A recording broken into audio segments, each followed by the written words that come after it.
এতিয়া অসমত মৌচুমী বতাহ চলিছে, মনসুন সিজন আৰম্ভ হৈছে, ফলত এতিয়া ধাৰাসাৰ বৰষুণ দি আছে আৰু এতিয়া ভৰ বাৰিষাৰ বতৰ।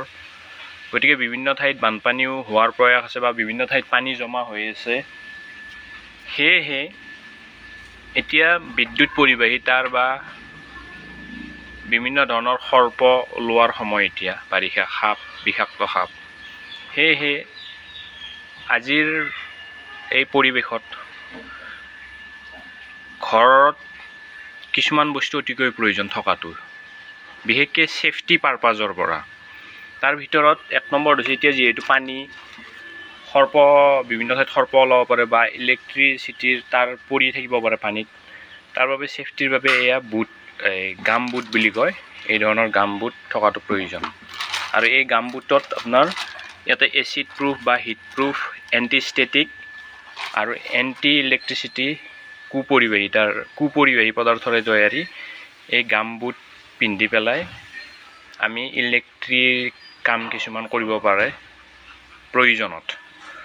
লগতে এয়া গ্লোভছ, এণ্টি ইলেক্ট্ৰিক গ্লোভছ হয়, কুপৰিবাহী হয়, ইয়াৰ বিদ্যুৎ প্ৰবাহ নহয়। এই গ্লোভছৰ সহায়তো আপোনালোকে যদি ঘৰতে সৰু সুৰা বিদ্যুতৰ কাম কৰে, যিহেতু বাৰিষা বতৰ, সেয়েহে বিদ্যুতৰ ভয়াৱহ হৈ আছে, সেয়েহে ৰিস্ক কমোৱাৰ বাবে এই ধৰণৰ আপোনালোকে গ্লোভছ ঘৰত ব্যৱহাৰ কৰাটো অতিকৈ প্ৰয়োজন বা ঘৰত আজিৰ পৰিৱেশত থকাটো নিতান্তই প্ৰয়োজন। লগতে কিছুমান যদি আপোনাৰ তাঁৰ ওলাই থাকে, ইয়াৰ কপাৰখিনি বা এলুমিনিয়ামখিনি যদি ওলাই থাকে, এনেধৰণৰ চেলোটেপ,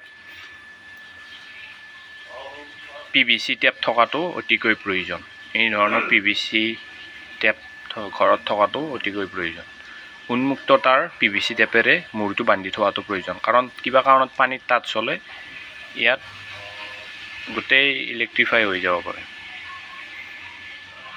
এইবোৰ সৰু সৰু কথা, সাধাৰণ কথা, কিন্তু এইবিলাক কথাই কেতিয়াবা মানুহৰ ছেফটিটো বঢ়াই দিয়ে, ফলত বিপদমুক্ত হৈ থাকে। এই বুটজোতাৰ সহায়ত আপোনালোকে কেতিয়াবা ঘাঁহনিৰ মাজত বিভিন্ন ধৰণৰ বিষাক্ত সৰ্প বা চেলা আদি থাকিব পাৰে। ইয়াৰ পৰা ছেফটিৰ বাবে এই ধৰণৰ গাম বুট ব্যৱহাৰ কৰিব পাৰে। লগতে এই গ্লোভছ ঘৰত থকাটো প্ৰয়োজন, এণ্টি ইলেক্ট্ৰিক গ্লোভছ, আৰু লগতে এয়া এডেচিভ PVC টেপ। গতিকে এনেবোৰ বস্তু এখন সাধাৰণ ঘৰত থকাটো প্ৰয়োজন, কাৰণ ইমাৰ্জেঞ্চিত এইবোৰ বস্তু সময়ত নাপায়। সেয়েহে এইবোৰ বস্তু আগতীয়াকৈ আমি আনি থৈ দিব লাগে। ধন্যবাদ। যদি ভিডিঅ'টো আপোনালোকে ভাল পালে, গুৰুত্বপূৰ্ণ বুলি, ইনফৰ্মেটিভ বুলি ভাবিছে, তেনেহ'লে শ্বেয়াৰ কৰক।